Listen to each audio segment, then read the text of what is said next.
Paytm ban हो गया, क्या मेरे पैसे डूब जाएंगे? क्या मैं यूपीआई यूज़ कर पाऊंगा? क्या मैं मूवी टिकट परचेस कर पाऊंगा? क्या मैं वैलेट में पैसे रख पाऊंगा या फिर नहीं रख पाऊंगा? या फिर मैं अपने बैंक अकाउंट जो पेटीएम का है उसमें पैसे मैं डाल सकता हूं या नहीं डाल सकता हूं? या फिर वैलेट से मैं पैसे अपने कैसे बैंक अकाउंट में ट्रांसफ़र करूं?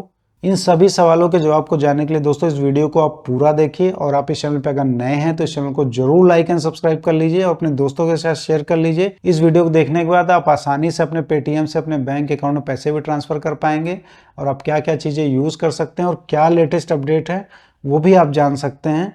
तो इस वीडियो को पूरा देखिए, आपको सब चीज़ें समझ में आ जाएंगी।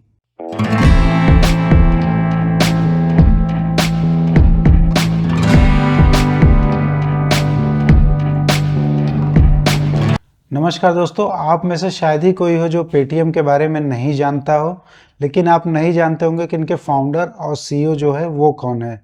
तो दोस्तों इसके फाउंडर और सीईओ जो है वो विजय शेखर शर्मा हैं, जिन्होंने 2010 में पेटीएम की स्थापना की थी।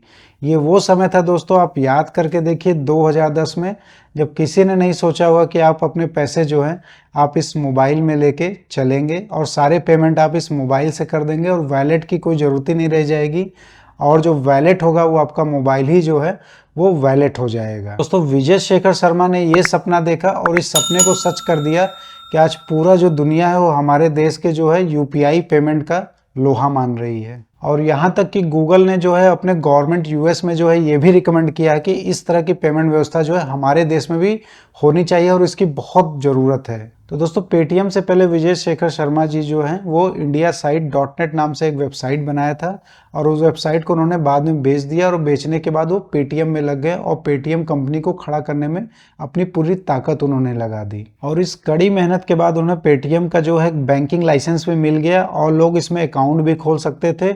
और इस मेहनत को देखते हुए और इसकी सफलता को देखते हुए बड़े बड़े इन्वेस्टर्स जो हैं जैसे वॉरेन बफेट और जैक मा, जिनका नाम आप सभी लोग जानते हैं इन दोनों का, और जो जापान की एक सॉफ्ट बैंक है, उन्होंने भी इसमें इन्वेस्टमेंट किया। ये इन्वेस्टमेंट जो थी वो पेटीएम की सफलता की कहानी को बताती थी कि इतने बड़े बड़े जो वर्ल्ड के दिग्गज है उन्होंने भी जो है पेटीएम में भरोसा किया और पेटीएम में इन्वेस्ट भी किया, और पेटीएम जो है सबकी जुबान पे भी आ चुका था। और पेटीएम करो ये जो है इनका जो टैगलाइन था वो सभी के मतलब दिमाग में एक बस चुका था कि पेटीएम करो। और बहुत सारे ऐप्स आए लेकिन जो पेटीएम का एक हमारे दिमाग में, क्योंकि सबसे पहले जो पेटीएम आया तो उन्होंने पूरा मार्केट कैप्चर किया। उसके बाद बैंकिंग लाइसेंस मिलने के बाद उन्होंने अकाउंट ओपनिंग भी इसमें शुरू किया, वैलेट और जमा निकासी ये सब भी चीज़ें इन्होंने शुरू किया। इसके बाद ये फास्टैग में भी आए, फास्टैग में भी इन्होंने तेज़ी से मार्केट कैप्चर किया, और इतना ईजी प्रोसेस था कि बस आप एक बटन सबमिट करिए, फास्टैग आपके घर पे आ जाएगा। तो एक इन्होंने एक बहुत ही सिंपल लाइफ बना दी हम इंडियंस की, और इतना इजी हमने तो कभी सपने में भी नहीं सोचा था कि पेटीएम का यूज़ करके या फिर यूपीआई पेमेंट करके और डिजिटल ट्रांजैक्शंस करके हम इतनी ईजिली से जो है पैसे जो है अपना कहीं भी ट्रांसफ़र कर सकते हैं घर बैठे बैठे। इसके बाद पेटीएम फिर से चर्चा है जब उन्होंने भारत का सबसे बड़ा जो है आईपीओ में जो पेमेंट एग्रीगेटर बने, जहाँ पे कि पेमेंट एग्रीगेटर वो है कि जहाँ पे आप जब भी पेमेंट करते हैं तो वहाँ गेटवे जो होता है वो यूज़ होता है। तो यहाँ पे जो एलआईसी का आईपीओ आया था 21,000 करोड़ का आईपीओ था, बहुत बड़ा आईपीओ था, सबसे बड़ा आईपीओ था। इसमें जो पेटीएम को यहाँ पे कमान मिलती है संभालने के लिए और पेमेंट एग्रीगेटर बनता है, तो यहाँ पे एक और विश्वास झलकता है कि जो इतना बड़ा पेमेंट एग्रीगेटर बन सकता है, इतने बड़े जो आईपीओ को संभाल सकता है, तो ये एक बहुत ही बड़ी अचीवमेंट थी पेटीएम के लिए। हालांकि उसमें शेयर के लिस्टिंग के बाद एलआईसी का तो बहुत ही डिस्काउंट पे जो है लिस्ट हुआ और उतना प्रॉफिट नहीं दिया था जो हाइप था मार्केट में।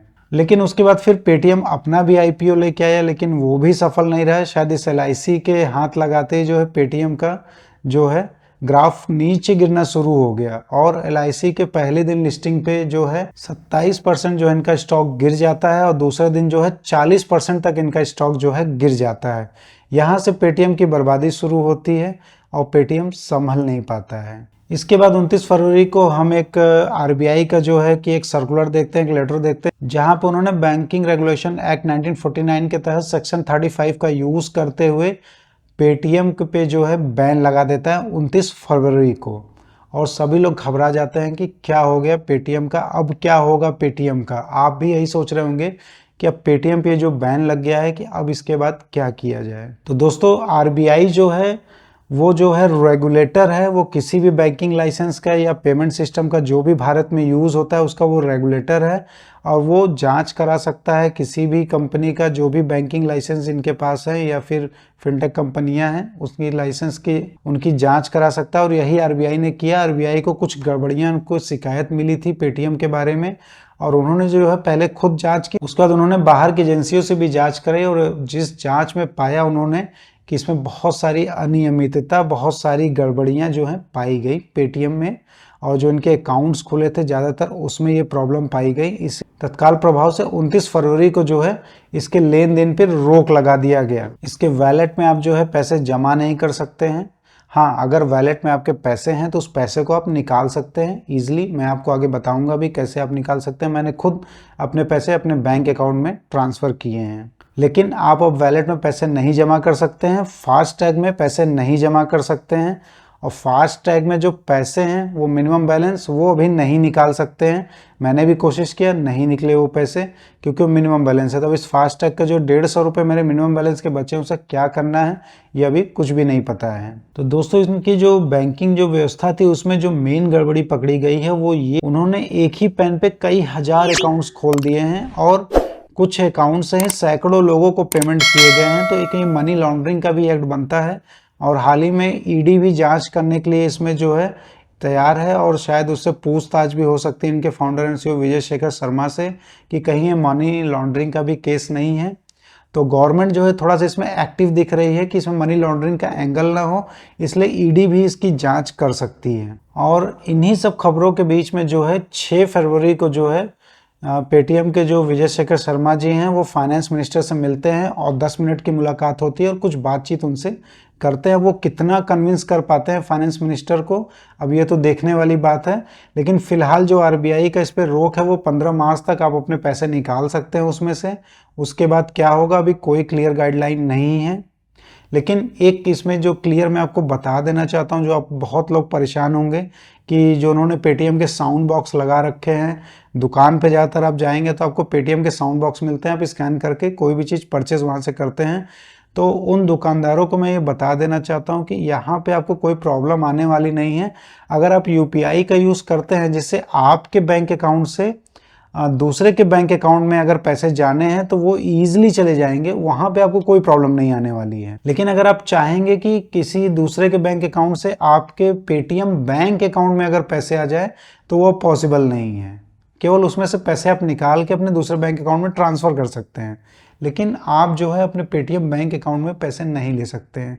तो जिनका भी पेटीएम बैंक में अगर आपका बैलेंस है तो उस अकाउंट से आप बैलेंस निकाल के अपने किसी दूसरे अकाउंट में आप ट्रांसफ़र कर लीजिए। बहुत ईजी तरीका है, मैं अभी आपको बता दूंगा वो तरीका कैसे आप निकाल सकते हैं उस पैसे को। दोस्तों ये भी पता चला है कि ये इतनी बड़ी कंपनी जो बन चुकी है पेटीएम, तो इसको गवर्नमेंट जो है इस तरह से बंद नहीं करने देगी। बैंकिंग लाइसेंस हो सकता है इसका कैंसिल हो जाए।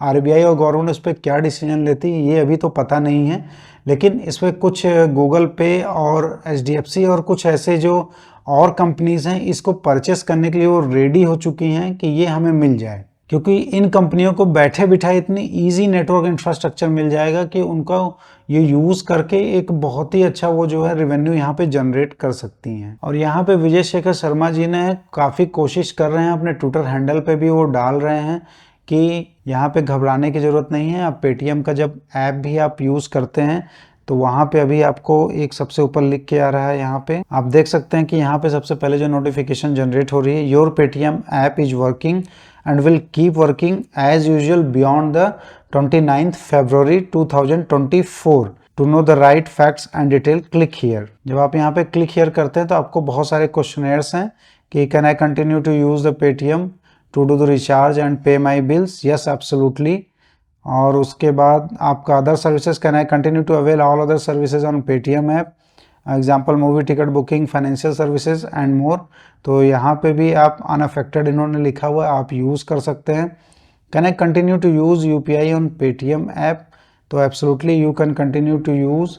इसके बाद इन्होंने लिखा हुआ कि will Paytm QR work as before, तो your Paytm QR is exactly the same as before.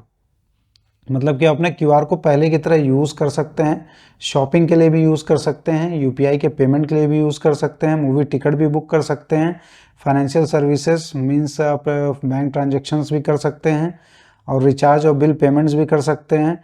Paytm sound box के बारे में इन्होंने लिखा है कि पेटीएम साउंड बॉक्स और पेटीएम कार्ड मशीन जो है वो पहले की तरह काम करेंगे, तो यस आप उसको भी यूज़ कर सकते हैं। वैलेट कि can I continue to use wallet, आप यूज़ कर सकते हैं कि नहीं, तो वैलेट भी लिखा हुआ है कि आप कंटिन्यू कर सकते हैं Paytm bank wallet services. Please note that you will not able to add money to your Paytm payment bank wallet after 29 February. However, there is no restriction on usage of existing balance from your wallet even after 29 February. यहाँ पे जैसा मैंने दोस्तों बताया कि आप wallet में पैसे ऐड नहीं कर सकते, या फिर आपका पेटीएम बैंक में अकाउंट है तो आप पैसे ऐड नहीं कर सकते हैं, लेकिन आपके पास जो पैसे हैं वो पैसे आप वहाँ पे यूज़ कर सकते हैं, निकाल सकते हैं, कहीं पेमेंट कर सकते हैं, और 15 मार्च तक आपको ये सब चीज़ें कर लेनी है। और इन्होंने एक लास्ट में दिया हुआ है कि Paytm payment bank is my money safe. तो इन्होंने लिखा है कि आरबीआई ने एक इशू डायरेक्ट किया हुआ है restricting Paytm payment bank's account wallet from accepting new deposits or allowing credit transactions after February 29, 2024. However, there is no restrictions on withdrawal of money from your existing balance even after 29, 2024. मतलब उन्होंने restriction लगाया हुआ है कि आप add नहीं कर सकते हैं, लेकिन निकालने पे कोई भी रेस्ट्रिक्शन नहीं है। तो आप देख सकते हैं कि यहाँ पे इन्होंने आपके क्वेश्चंस जो आपके क्यूरियोसिटी है कि क्या होगा क्या नहीं होगा, यहाँ भी इन्होंने तो यहाँ पे जानकारी इन्होंने दी हुई है। और ये सब जानकारी जो है सेम चीज़ें जो है आपको आरबीआई के सर्कुलर यहाँ भी दिया हुआ है, आप चाहे तो आरबीआई का सर्कुलर भी देख सकते हैं यहाँ पे। तो यही सब चीज़ें वहाँ भी दी हुई हैं। आप इन सब चीज़ों को देख के आप समझ सकते हैं कि क्या चीज़ें आप यूज़ कर सकते हैं, क्या चीज़ें नहीं यूज़ कर सकते हैं। तो अगर जैसे आप फ़ोन पे गूगल पे अभी आप यूज़ कर रहे हैं, वैसे ही आप पेटीएम भी यूज़ कर सकते हैं। पर बहुत सारे मैं जान रहा हूँ आप लोग डरे होंगे कि कभी ये भी बंद हो जाए, इसलिए जो पैसे आप निकाल लीजिए। और ये सही बात है, अपने वैलेट से या फिर बैंक अकाउंट आपका जो पेटीएम है आप उससे पैसे आप अभी फ़िलहाल निकाल लीजिए, क्योंकि 15 मार्च तक की गवर्नमेंट जो है आरबीआई ने जो है डेडलाइन आपको दी हुई है। अब मैं बताता हूँ कि आप कैसे इस पैसे को आप निकाल सकते हैं। तो सबसे पहले आप अपने पेटीएम ऐप को ओपन करिए। ओपन करने के बाद आप देखेंगे आपको मिलेगा टू बैंक अकाउंट। आप टू बैंक अकाउंट में जाइए।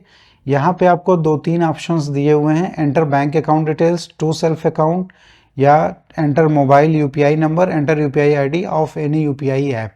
तो आप इन 1, 2, 3, 4 तरीकों से आप अपने पैसे निकाल सकते हैं। तो जो सबसे आसान तरीका है कि टू सेल्फ अकाउंट, आप वहाँ पे क्लिक करेंगे तो आप देखेंगे अपने ऑलरेडी जो अपने बैंक अकाउंट को यहाँ पे लिंक किया हुआ है पेटीएम के अलावा, कि आप जहाँ से पेमेंट करते हैं यूपीआई का, आप वहाँ पे केवल अकाउंट सिलेक्ट करेंगे, अमाउंट यहाँ पे आप एंटर करेंगे और आप प्रोसीड करेंगे, अपना पासवर्ड डालेंगे, पिन डालेंगे, आपके पैसे आपके अकाउंट में ट्रांसफ़र हो जाएंगे। दूसरा जो ऑप्शन यहाँ पे दिया हुआ है enter the bank account details, यहाँ पे अपना बैंक अकाउंट नंबर और आईएफएस कोड डाल के आप प्रोसीड करेंगे। सेम प्रोसीजर, जो आपके वैलेट में पैसे हैं या बैंक पेटीएम बैंक में पैसे हैं आप वो डालिए। डालने के बाद प्रोसीड करके अपना पिन डालिए, पैसे आपके अकाउंट में आ जाएंगे। मेरा भी इमीडिएटली पैसे आ गए हैं। यहाँ पे कोई डरने की ज़रूरत नहीं है कि आपके पैसे फंस जाएंगे, ईजिली आपके पैसे यहाँ पे निकल जाएंगे। तीसरा ऑप्शन जो है यहाँ पे आप मोबाइल नंबर या यूपीआई आईडी, आप ऊपर देखेंगे टू मोबाइल नंबर और राइट साइड में देखेंगे टू यूपीआई आईडी, आप जो भी एंटर करिए आपके पैसे सेम वैसे ही जो भी अमाउंट है आप डाल के यहाँ पे एंटर करके आप निकाल सकते हैं। इसके बाद लास्ट में आपका जो दिया है यूपीआई आईडी, सेम वही चीज़ है, इन्होंने अलग अलग ऑप्शन दे दिया है, लेकिन आप ऊपर ही सिलेक्ट कर सकते हैं। कोई भी यूपीआई आईडी आप डाल के यहाँ भी पैसे आप निकाल सकते हैं।